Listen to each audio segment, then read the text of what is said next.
Cubs fans, and welcome to a brand new edition of Cubs on Tap. I am Ron Luce, joined by the great Nick Hudson. Unfortunately, we are here talking about a Cubs loss. It feels weird. I had to change the logo on my hat. I haven't taken that W off in I'm not even kidding. It might have been like 4.5 weeks. It's been incredible. This thing didn't even want to stick tonight. That's how long it's been. But before we get into anything baseball, Mr. Hudson, how are you doing, my friend? I'm doing well, man. Tough one to swallow, obviously, tonight, but overall, I'm doing great. I think they're going to be able to bounce back from this, and I'm excited to talk about some things on how they can do so. Absolutely, absolutely, man. I'm right there with you. Because everybody was riding high, right? Obviously, our friends over at Dingers were live last night. A great show from them as always. And the Cubs got a win, right? Good way to start off the week. We love a Monday when the Cubs win. They managed to pull it out of their asses, despite a up and down game to say the least. 7-6 victory on Monday, and a little bit of a different narrative tonight with the 8-6 loss. Drew Smyly, your losing pitcher. No surprise there. We'll talk about that here in a second. Lang picks up his 19th save of the season, and it's Holton who ends up being the winning pitcher for the Tigers. And for what it's worth, Holton, 1 1/3 innings, gets him the dub tonight after their starter Olson went 4 2/3, giving up 6 earned. Nick, let's address the elephant in the room at this point. Plain and simple. Drew Smyly was not good tonight. At the end of the day, that right now is really, to me, what stood out as the difference here, because 3 2/3, 8 hits, 7 earned runs, 3 walks, 4 Ks, and the 2 bombs. Just not a good stat line, especially when Hayden Wesneski gives you 2 1/3 of just 1 hit, 2 walk, 5K ball. Palencia gets you a clean inning. And then Kwas got into some shit there in the in the eighth inning, but ultimately minimized the damage with just the 1 run there, which again, normally on a night where your offense manages to put 6 runs on the board, things are okay and you should get good enough pitching. But man, oh man, it really, I don't know about you, Nick, but tonight felt like the night that solidifies that Drew Smyly should no longer be a starter on this Cubs team. Yeah, and unfortunately, I thought that before they had to do this, so I was unhappy to see him starting tonight in general. A lot of Cubs fans were.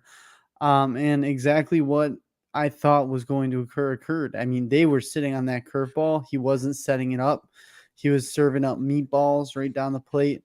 Just very flat, very, very flat. And it's disappointing that in a competitive window right now that they can't get a little more aggressive with that starting pitching role. Because, I mean, you're going to need better starting pitching down the stretch coming up here. 100%. And it's so crazy how this season has played out with the starting rotation, right? Because you look at, early on, it was, opening day, your starting five is Steele, Stroman, Tyone, Smyly, and Wesneski. Wesneski goes through some growing pains in the starting role. Obviously, a lot of trouble kind of with the lefties, especially throwing that sinker in on them. Gives up a lot of long balls, gets relegated to the pen, right? And then, Drew Smyly, good first 2 months of the season, really strong first 2 months. And then from June onward, just downward spiral, right? Kyle Hendricks comes back as healthy, has had some bumps, but overall has pitched pretty well. I think everybody's okay with Kyle Hendricks being considered a fourth or fifth starter on this ball club.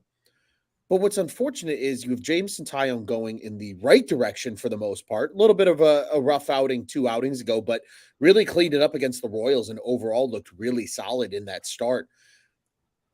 And then you've got Justin Steele pitching at a Cy Young caliber right now.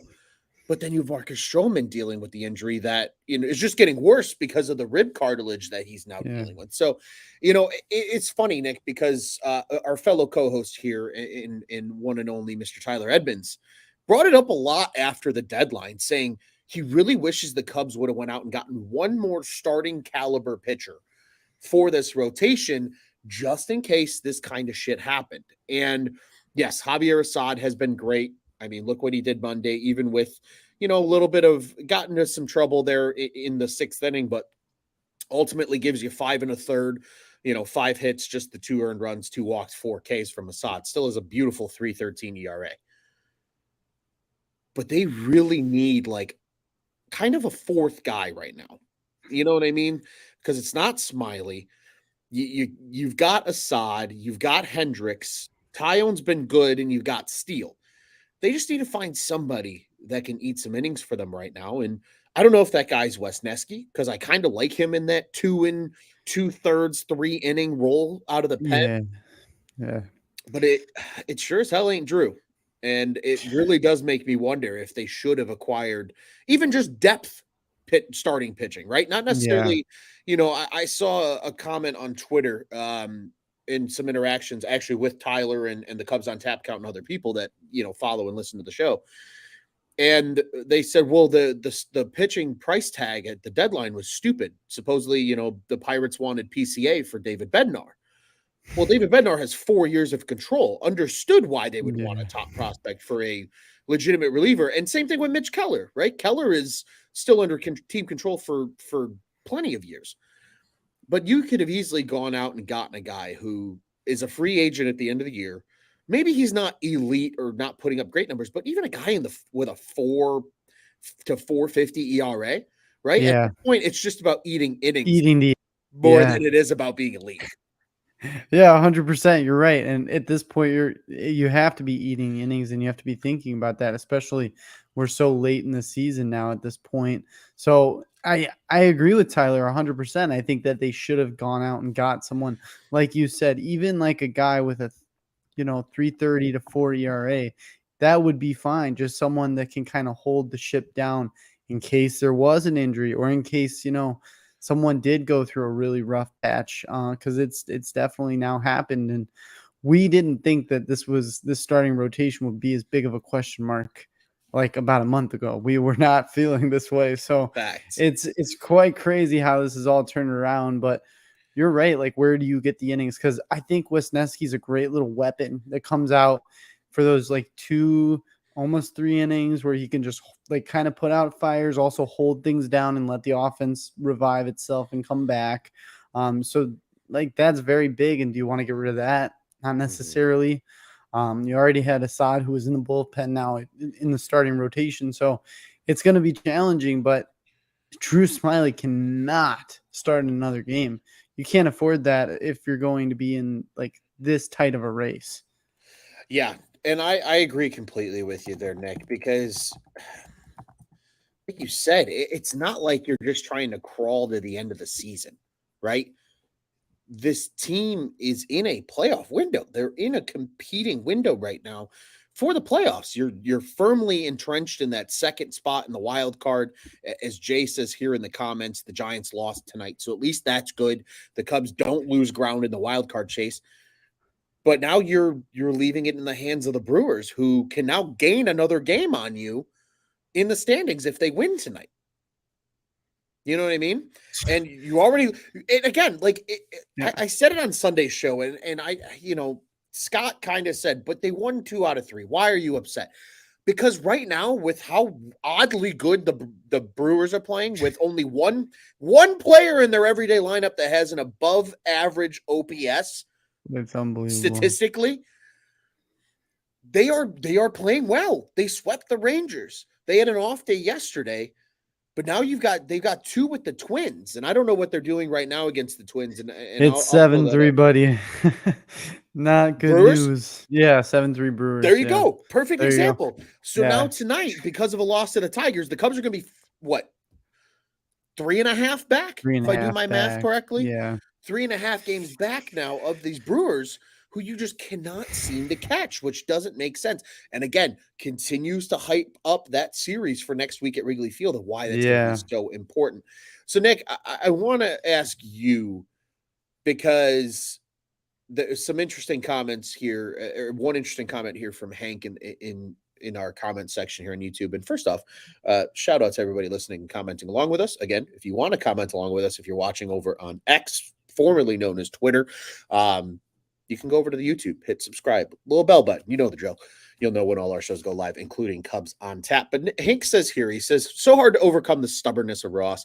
He has such a reluctance to play the younger guys. Wesneski, Horton, or Wicks should be starting instead of Smyly. And I would say Horton's too far away. I don't think that's realistic. Horton just got to double A. Yeah. It's too early. You don't want to rush pitchers. That's just as much of a crime as not giving guys a shot, in my opinion, when it comes to pitching. Pitching is like goaltending in the NHL, is like quarterback in the NFL, is like, Yes. point guard in the NBA. Like they're probably the guys that need the most time to develop into truly what they become. I don't know if the NBA example is a good one. I'm not a basketball guy. I will put my hand up and say that. But one of those names that Hank mentioned, Nick, you and I were talking a little bit about, our friends over at Dingers discussed last night, and that's Jordan Wicks, because he's been really, really good down in AAA Iowa over the course of the last 7 starts that he has down there. Made 13 starts at AA Tennessee to begin the year. Then he bounces over to Iowa. His first 3 outings, not super great. Gave up 3 earned runs in every single outing, and only went 4 and a third, 4 and a third, and 5. And then gave up another 4-inning, 3-run start in Iowa. But since then, in his last 4 starts, 5.55, 4 and 2/3. 1 earned in 3 of those games, 2 earned in the other one. Has not walked more than 1 guy. Actually, in totality, in those 4 starts, he's only walked 1, 2, 2, 2, 2, 2. Oh, maybe a little more than that. Sorry, I was looking at hit batters. That's my bad.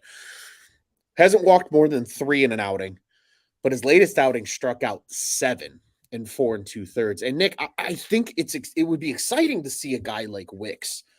And something that I'm going to refer to in my article that'll be coming out over at OnTapSports.com tomorrow. My only fear, and even with, as Scott says, I'm not going to argue or disagree with Scott here because he's 100% right, is Wesneski all the way back. Or pardon me, Wes Nasty all the way back. He says his August numbers: 10 innings pitched, 6 hits, just the 3 earned runs, 4 walks, 9 Ks. I agree. Hayden's been great, but the problem with these guys, Wicks has not pitched more than 5 innings except for once all season between double and triple A. All of his starts are in that 4 to 5 inning range. He's gone 6 once in 20 starts once. So don't get me wrong. I would take 5 innings of Wicks over 3 and 2/3 of what Smyly did tonight. Don't get me wrong. But I'm just saying, Yeah. I think where Length. some of the reluctance is, and kind of back to that point about the stubbornness with Ross, and I want you to go on a little bit of a rant here, Nick, and tell me what you're thinking.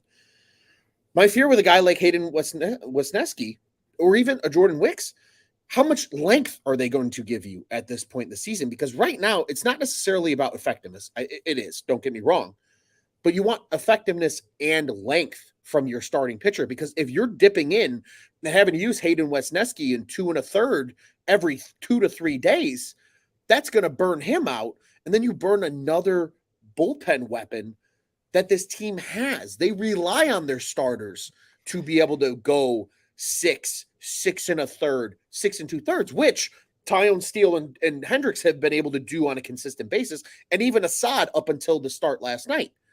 But that last starting spot right now can really get this bullpen into some trouble, especially because you don't have another off day until a week from Thursday. You have a lot of baseball to be played between now and then. And then you got 4 games in 3 days after that off day. They need their bullpen to be there. And to me, putting Wesneski in the starting rotation, I don't know if that gives you enough length right now because he's probably not stretched out. Yeah, exactly. That's a great point. And I mean, it's a really tough thing because I do agree with Hank. I think that Ross does have a tendency to not play young guys.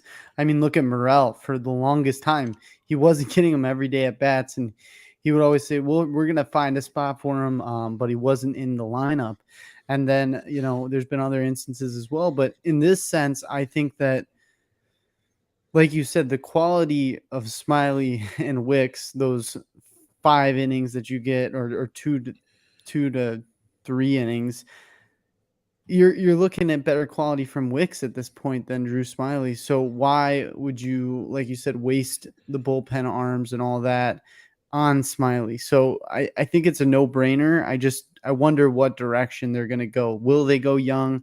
I doubt it. I think they're going to look for an in-house option that they can kind of trust. And I think Wes Nasty is probably going to be the guy that they go to, because I I don't think that like Hank said, I don't think that they like to play young guys, especially now. I think they're just too scared. And I think it needs to be done because it's an aggressive move that when you're in a competitive time like this, you need moves that are a little risky but have reward. I mean, with great risk comes reward. So it's tough. I wouldn't want to be in their position right now, but like Tyler said, could have avoided this if you just went out and got a subpar arm. It didn't even need to be a great arm. It just had to be, like we said, someone to eat innings. So really, this is on the front office at this point. Yeah, and I think to a fault, at least like the last 2 days, what I've noticed, I know people are saying, well, Ross is stubborn. He won't take guys out of the game when they start to struggle. The reason he's not doing that is because he also doesn't want to dip into the bullpen right away. Like Yeah. this is managing with future in mind as well, which unfortunately you have to do to a semi extent when you play 162 games in what is it, like 185 days or some stupid shit like that. It's a lot of baseball in a very, very short amount of time.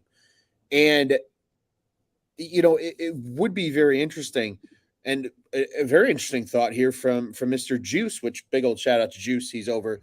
They must have just gotten done with our friends over at Golf on Tap. If you haven't checked them out, they were talking about the BMW Championship. We were there live covering it all weekend. Juice among those on site over the weekend. But as he says here, Scott is right. Just use Wes Nasty and piggyback with a guy like Drew Smyly. I think that's also a great option that they could do as well, because you can get, you know,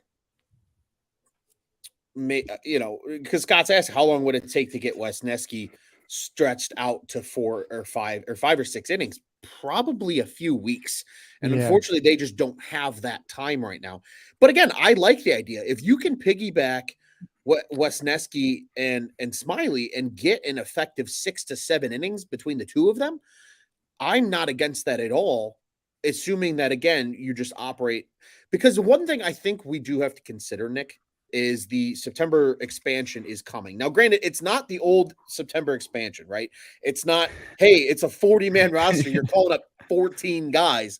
It's not like that anymore. You only No. get 2 additional roster spots now. It balloons up to 28 roster spots, but that's still another bullpen arm that you can add. And I Yep. think that could allow the team to operate in that kind of that work. That being said, they also have to think about though that double header with the Reds, because you're going to have to pitch somebody, which that's why I think that's when we see Jordan Wicks for the first time, is in that double header against the Reds. I really do. I wouldn't be mad if we saw him sooner, but that if we're going to see him in the next 2 weeks, that's when it happens, is on that Friday when they play 2 games in one day. You put Jordan Wicks out there, you say, hey, bud, we need you to go 5. You might have to go 6. And this is big boy ball now. Like, we've seen you developing. We know what you can do. The beauty with Wicks, and again, I have to shout out because it was perfectly said last night on Dingers by Mitch. The reason Wicks makes so much sense to call up right now is because of his pitching to soft contact. He has a wicked changeup. It's by far his best pitch. And he generates a lot of that just soft contact on the infield. Well, what better team to have behind you than two likely gold glovers in Nico Horner and Dansby Swanson, at least average third base right now between Candelario and Nick Madrigal, and at least a gold glove to average first base between Candelario and Bellinger. Like, you have a very stout infield to support a guy like Jordan Wicks, who, sure, maybe he might only strike out 2 or 3 guys, but if he can give you 6 innings of effective 1 earned, maybe 2 earned, and not walk a ton of guys, just like you said, I think that's worth doing at this point to just see what can happen and over the course of the thing. And Scott, with some insight from Iowa here, says Shane Green tonight with Iowa, 5 innings pitched, 4 hits, no runs, 6 Ks, just the 1 walk. Sat down the last 8 hitters. A guy that's been eating innings in Iowa. He has made 4 starts with the Iowa Cubs. And Nick, when you look at the Iowa Cubs right now, there aren't a lot of arms that when I go down there and I look, I go, oh, that guy's going to give you length, because Ben Brown's pitched 65 innings over 15 starts. So you can do the general math over that and what that turns out to. It's about between 4 and 5 innings per start.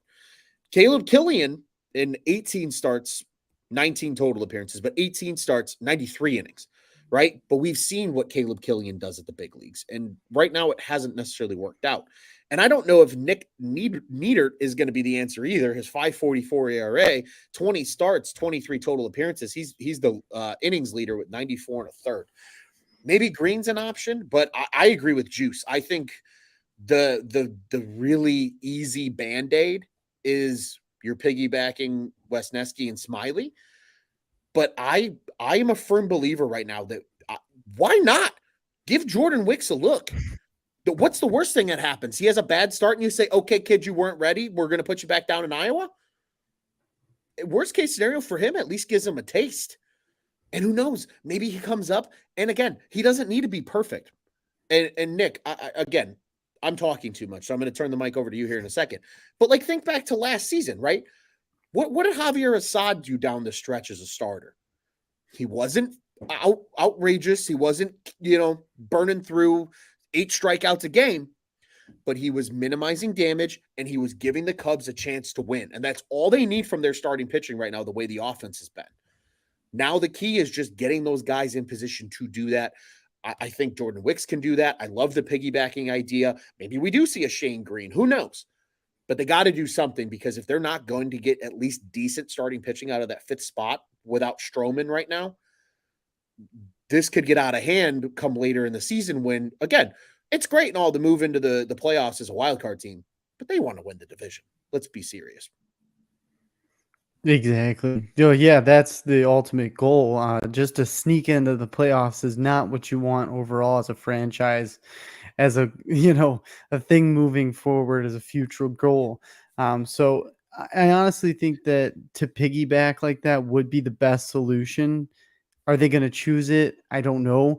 But you're right. To see Jordan Wicks, why the hell not? Why not give him a shot? Why not let him try it? Come up. What's the worst that happens? I think that he could do well. And like you said, be almost like a Javier Assad, where minimizing damage and just giving the Cubs bats an opportunity to heat up, because we've seen it where they get hot. Just tonight, exactly tonight, all of a sudden 2-run homers, and they were right back in it. So just guys that can kind of minimize the damage, like you said, is the best thing. And Nick's got the fire alarm. It's building. Talk about the craziest things that happened during a Cubs on Tap while Nick's It dealing went with off though. Oh, that was wild, man. That was Right? wild. And just adding on to what you had to say too, Nick, about Wicks, right? Like, I think the big criticism with Assad last season, he was giving them a chance to win, but he had to walk around. He had to work around a lot of walks. Try saying that Yeah. 10 times fast. Wicks has only walked 4 or more batters twice this season in 20 starts.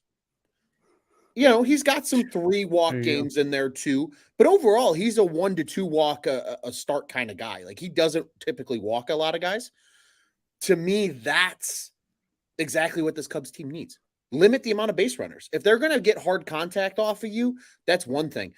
But there's definitely a world where even if it's a little bit of hard contact up the middle, Dansby and Nico might be able to swallow 1 or 2 of those potential hits away because of their defense. You know what I mean? So it makes you start to wonder what's going on there. A couple quick comments here, from the comment section here, Nick.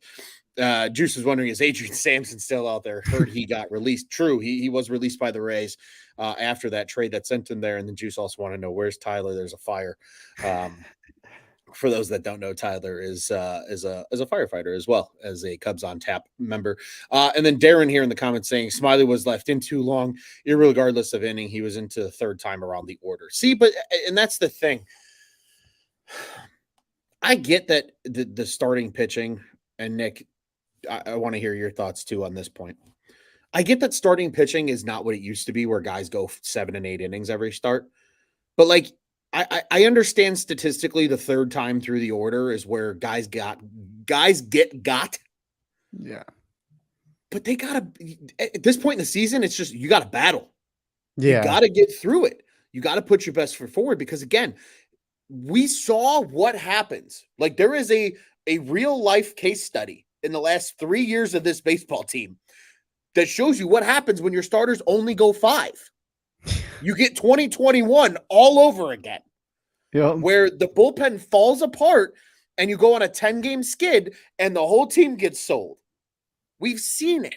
You cannot burn the bullpen out at this point in the year. And I get it. I agree. Smyly, yeah, he got beat up. But he's got to battle. He's Yeah. got to battle, and they got to get as much out of him as they can. And I'll tell you what, Ross left him in there, I think, as long as he possibly could have. But then look, you only get 3 2/3 out of your starter. Now, tonight's a night where you have to. Now, again, thankfully, Wesneski gives you a good chunk of those innings. You only used 3 bullpen arms tonight. But what happens if it's like yesterday, where they ended up having to use, quick math here, 5 bullpen arms? You don't want to do that on a regular basis, and that's No. the thing. And I hear you, Darren. He says you're exactly right. But Smyly's battle fatigued at the moment. We have no good option. I agree, and that's where I think between the front office and Ross, because they are a unit that works together. The managers, to me, the manager is the bridge between the front office and the players, right? Like that's kind of the very 30,000-foot view of what the manager does. They got to figure out something right now.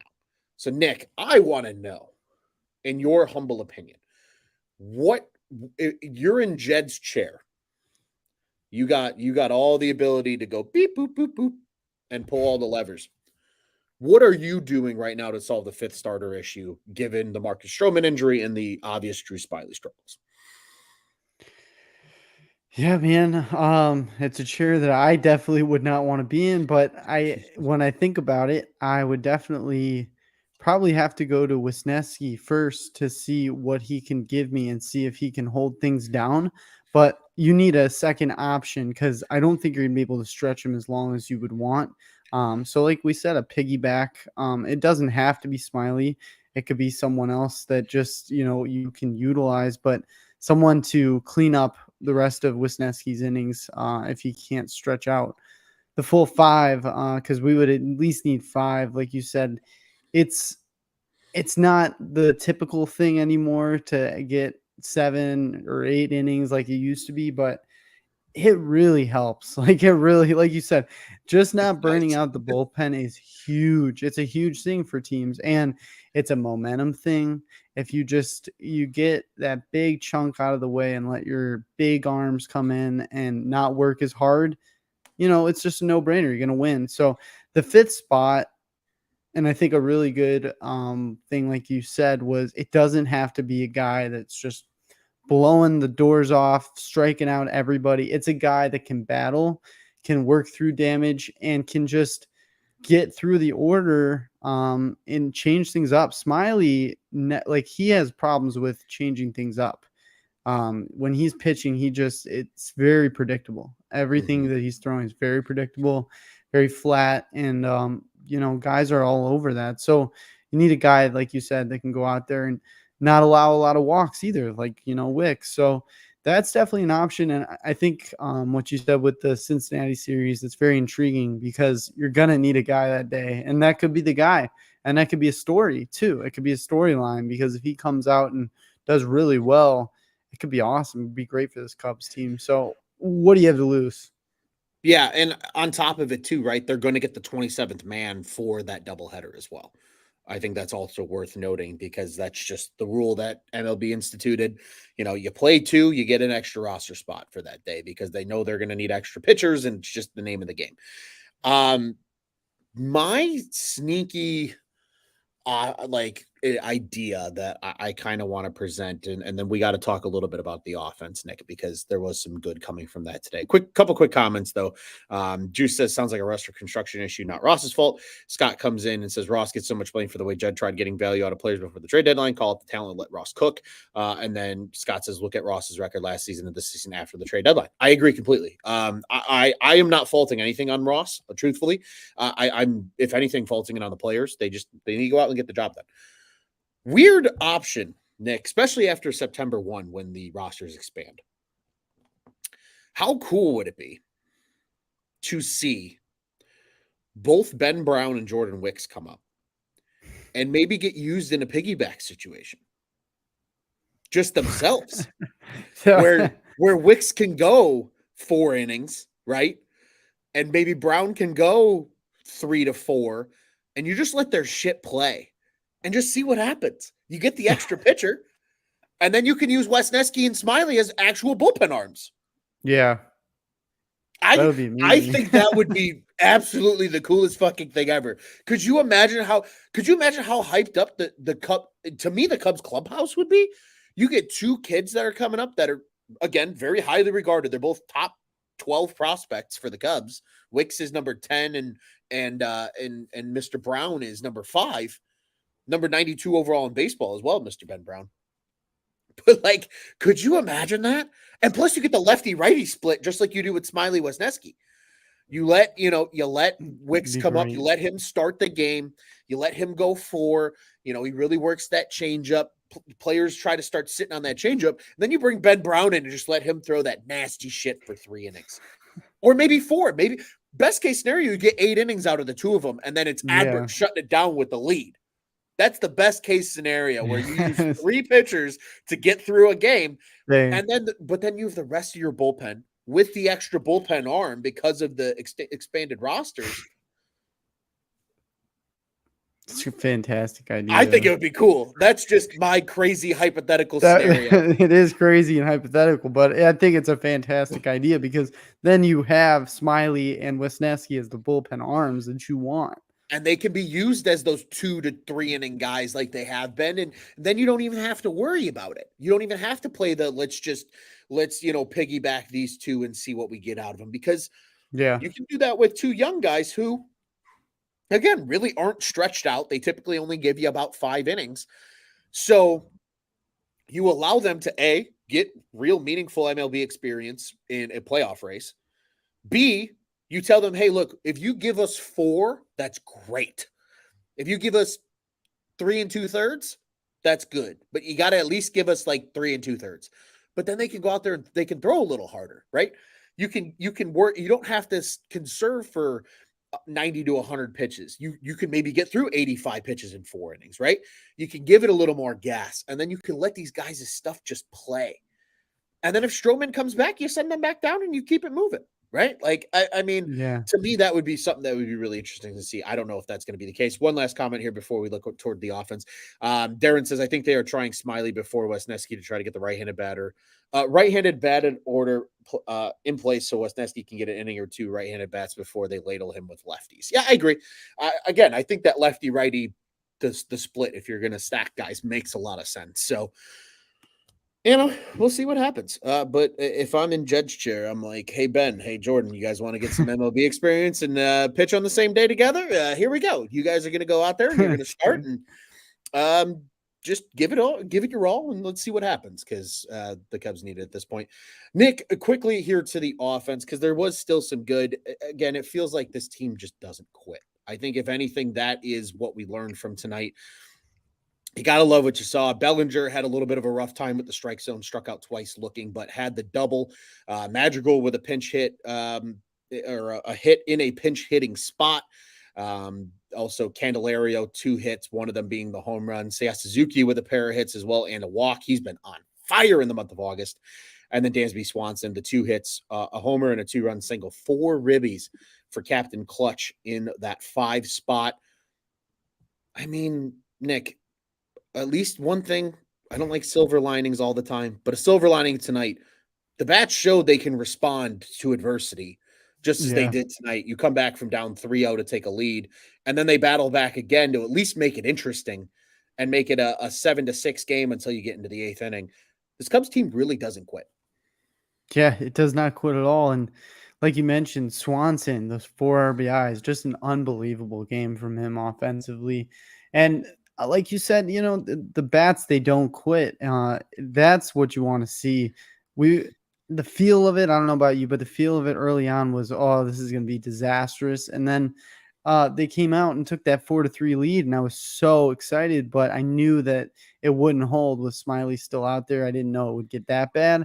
But then they still kept battling. And at the end there, you're like, oh, just get that one more run. And, Bellinger was robbed by Meadows, that amazing catch in center field That out was there. pretty. So, it's just unfortunate. A couple things could have gone another way. That ball, that double that ended up hitting off the wall, the left field wall, if it would have just snuck right down there, then we would have had a tie game. So, a lot of things, offensively were really good tonight, and they were just a hit or, a couple feet away from this whole game being different. But unfortunately, takes pitching and hitting. That it does. It's hard when you give up 8 total runs to win ball games, even when you do manage Right. to score 6. Nick, thankfully they can put this one behind them. We will do the same. But before we do, any final thoughts from you before we look ahead to Wednesday? Yeah, it's a tough one, right? Because you could look at this as a really bad game because it's the Tigers, or you could look at it like uh, you should as a baseball fan. The offense showed up. They didn't look like they gave up at all. They fought to the very end, and you can't win them all. So that's how I'm looking at this one. I'm not too worried about it. I think they can come out, and I'm really looking to see what Tyone does. Yeah, agreed. Tomorrow, a very critical game. I remember on Sunday's show with Tyler, I said, ideally, you wanted to take the first 2, knowing that day 3 was an opportunity to get you, and we'll talk about why that is the case here in a second. But again, rubber match on Wednesday. You gotta take care of business now. If you are the Cubbies, just a couple of final thoughts from the comment section before I'll share mine. Juice says, I think the Ben Brown thing is fun, but unlikely due to oblique injury circumstances. Agreed and understood. Scott says Amaya will be an elite catcher. He impresses me every time he is on the field. Totally fair there. I think Amaya is going to be great as well. Darren says, why did they pinch hit Madrigal for Talkman when Talkman has the better on base and ops in that situation? A fantastic question. I think in that scenario, I think just they were, hoping for Madrigal to come through and do something different. I mean, admittedly, Madrigal had 2 plate appearances. I think he came in when there was a lefty in the game, so that might have been part of it. And then they just got him back by obviously going back to a righty. And, unfortunately, that's just the way baseball is played. And then Scott said, win the series. That's it. That's the goal. I agree completely there. Hank with an interesting thing here, though. That I just wanted to elaborate on. He says Jed signed Smyly to 2 years, 19 mil instead of Wade Miley, who signed for 1 year, 4.5 with the Brewers. One thing I will say about the Smyly thing, everybody says, yeah, well, it was a $19 million contract. Well, he's only getting 8 in the first year and 8.5 in the second year. There's a $10 million mutual option for a third year. So this thing, that was not a good contract. I remember when that was signed and being like, you're going to give that to a guy that's like good but not great, like that's a lot of money, and that might come back to backfire them. I wouldn't be shocked if in the offseason, especially if they make a lot of moves just on the roster in general to try and improve, if they don't package Drew Smyly with something, if there's a big trade, just to try to get that dollars off the books, because that contract's looking ugly. Again, the 10 million is a mutual option. It's not a player option. So the Cubs can say no when it doesn't happen, but you're still on the hook for 8.5 million next season with him. My final thought, Nick, pretty crazy indeed. How good Alex Lang has become. For those that don't remember, Alex Lang was a Chicago Cubs first round draft pick and a top prospect once upon a time. He was a part of those trades that ultimately got a couple of key pieces from the Tigers during that 2017 season. Alex Avila, Justin Wilson. It's the trade that sent Heimer Candelario over to the Detroit Tigers. And, Lang's still the piece that's there. And now he's turned into a pretty good closer for them. So good for him. Again, just it's good to see. It's cool seeing guys that actually make it to the majors come out of the Cubs organization. But nonetheless, certainly things that you would like to see. Quick comments here too. Hank says both Jed and Ross deserve credit and scrutiny. Nobody's immune from criticism. Completely agree. And Darren says, yeah, it was a lefty. Talkman is the better ops on lefties over Magical. Ain't that weird? Yet they don't play Talkman in against lefties. That is one thing that drives me nuts from a lineup construction perspective. Talkman's not that bad against lefties where you can't play him that day, and yet they managed to make it a whole scene. And I actually have a little bit more on that here in a second, Nick, because let's look ahead to tomorrow's game. So it's an early game on Wednesday. It's getaway day. For the Cubbies, they will be heading to Pittsburgh for a 4-game set starting on Thursday night. So game 3 from Comerica Park in Detroit, Michigan begins at 12:10 Central Time. So you'll be eating your lunch when the when the Tigers throw the first pitch. It is Jamison Tyone versus Tariq Skubal. Tyone, the righty, 7-8 on the season, 5.56 ERA. Took that loss last week. Should not have been his fault. Patrick Wisdom should get a half a loss for that one. And Tariq Skubal having a really good year for the Tigers. He didn't pitch the whole season because of some injury early on. but he's come back into really good 3-2, but a 3.76 ERA for Scooble so far this year. And Nick, to the point that was made about lefties, it's a lefty on the bump tomorrow. And I swear to God, I swear, if I see that lineup that I saw on Friday at Wrigley against the Royals, where Patrick Wisdom is playing first base again, I am going to have a hissy fit in the middle of the day, like a 12-month toddler who just got their favorite toy taken away. I am going to be absolutely livid if Patrick Wisdom's in the lineup tomorrow playing first base. If he's DHing, cool. If he's playing third, cool. But if he's at first base, oh my God, Scott, you might hear me all the way in Iowa, brother. It's gonna be bad. I will be livid because that lineup they trotted out last Friday was atrocious. That was Stop terrible. fucking with the lineup so much. Play the best 9 players every day and just let shit happen. Tyone pitched fine, but guess what? If he has a competent defensive first baseman there, maybe they win the game. You never fucking know. That's my thoughts, Nick. I want a Really. good lineup tomorrow. I want Tyone to pitch the same way he did against the Royals. He was fine. Yep. He gave you 6 Yeah. really good innings. That's all this team needs. 6 really good innings. And like Darren says, if Talkman's isn't leading off, he's screaming, I'm screaming. We're all screaming for ice cream and Mike Talkman to lead off. Nick, what do the Cubs need to do tomorrow to win the series? Well, first off, Mike Talkman needs to lead off. Yeah. Honestly. Yeah, he does. And I don't want to see Wisdom at first. I want to see a competent first baseman. I cannot take any more bad first baseman play this year. It's killing me. I It swear haunts we've me in my lost at dreams. least 2 games because of the first base. At least 2. Nick, I But still have my nightmares where Trey Mancini lines up at first base. the I wake up London, yeah. screaming in the middle of the night because I'm so scared. Me too.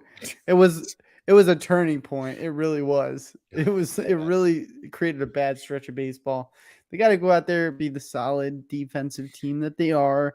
And these bastards got to continue to do what they're doing because it's been fun to watch. And Suzuki's got to stay hot because when Suzuki's hot, it's fun. Fun times. And that lineup just looks so much deeper when Seiya's on. Yeah. So much It really deeper. does. It really does. It looks really good. Christopher Morel, I'm like starting to get a little bit nervous, but we'll see. That's what comes with power hitting. You know, there's Yeah. going to be slumps here and there. So, but yeah, overall, I think that tomorrow, Tyone, like you said, if he pitches the way he did against the Royals, he'll be great. He just continue to do what he was doing after, like you said, that rough stretch. I believe that was Toronto or some Blue Jays. It was a Yeah, the bad, Blue Jays yeah. was Blue that was Jays, the yeah. only kind of blip on the radar since like early Yeah, July. He's been he's been really really good since good like the end of June. yeah. Yeah. So he's just got to go out there and continue to do what he's doing and be that solid arm. 100%. And like you said with Morel, 0 for 4 tonight, but only 1 strikeout. Like he's putting the ball in play. He had a Yeah, really nice hard hit that just went straight to a guy. Sometimes that happens. That's baseball. And a great point here too from Darren. He says, great point, guys. Wisdom could DH. Maybe Morel needs a day off or 2. Yeah. And you know what? If Wisdom gets into one tomorrow and sends one into the outfield, great. That's exactly yep, what he's there for. He doesn't need to yeah, play first base. Let him DH. I'm not mad about that. Also, speaking of the lineup, when we're on that topic, really quick here, Nick, Ian Happ needs to get the hell out of the 3-hole. Plain and simple. It just needs to happen at this point. Another rough night from Happ tonight. He did score a run, he did walk, but another 0 for 4 night from Happ in that 3-hole. He bump him down to 7, bring Candyman up to 3, Talkman to lead off, Nico to bat 2, Belly's in 4, Swanson's in 5, Seiya's 6. Whoever's catching or playing third or 8 and 9 and run it. That's what the yeah. lineup needs to be. Just let that be what it is. They'll be just fine. That looks beautiful. And I hope that's what they ultimately end up doing tomorrow. But Nick, again, early game. Also, another final thought. Bring the smelling salts. The Cubs need to get the hell up for this one. It's a fast turnaround. So good night rest tonight. And if I'm Ross, I've got sticks of smelling salts throughout the dugout tomorrow. And I'm walking around and just going, take a little and go, and let them Yep, get ready because it's an early game. It's going to be an it early game is. for these guys. So they're going to need it. And again, then you have a full day plus to rest because that Pittsburgh game doesn't start until 6 o'clock local time on Thursday night. So, and that's a short flight. It's an hour flight from Chicago to Pittsburgh. It's a puddle jumper of a flight. You can't even get to like a cruising altitude. You probably get to like 15,000 feet, and then they tell you we're landing in Pittsburgh because Detroit and Pittsburgh are only how many miles apart. They could probably bus it if they really wanted to and save some money. They'll fly, but you get the deal. Dard says yes, Candy the third. We need to start a hashtag. Hashtag Candyman plays. Hashtag Candyman bats third. That's it right there. Hashtag Candyman bats third. I'll do my damnedest to remember that in the morning, and we'll get that tweet going. Hashtag Candyman bats third. It would be nice. We'll see what happens. Nick, before we get out of here, I want to remind everybody Cubs on Tap, one of two official Cubs podcasts here covering the Chicago Cubs here at the On Tap Sports Network. Check out our friends over at the Dingers podcast. They were live last night. If you missed the show, you can rewatch it right here live on the On Tap Sports Net YouTube channel, or I guess it wouldn't be technically live, but you get the point. Watch it here at the On Tap Sports Net YouTube channel, or you can go ahead and listen to it wherever podcasts you listen to your favorite podcasts. You can find them there as well at Dinger Cubs on the socials. The boys do a great job covering the Cubbies. Again, a great show from them last night. Be sure to follow us too at Cubbies on Tap on the socials. I am at Loose on Tap. He is at Nick_on Tap, at Juice on Tap, at Joey Knows Nothing, at Teddy Fred 270, at Bulls Guy Rob. You know the drill. Follow everybody. Bulls, Bears, Blackhawks. Everything is starting to ramp up as fall gets here and the leaves start to chip. Pumpkin spice is already out, for fuck's sake. You know fall sports are on the horizon, folks.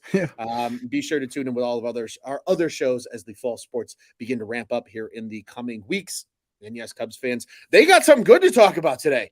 Kenny and Rick are gone. Sox fans are rejoicing. It's like the Red Sea has parted. It's like the Mona Lisa has been found.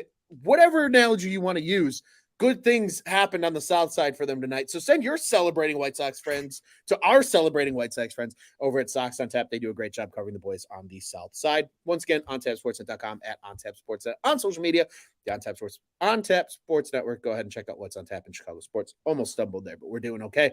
Nick, it's always a pleasure, my friend. Thank you for joining me tonight. Cubs unfortunately fall to the Tigers 8-6, but they're back for a early and quick turnaround in the rubber match on Wednesday with Skubal versus Tyone on the bump.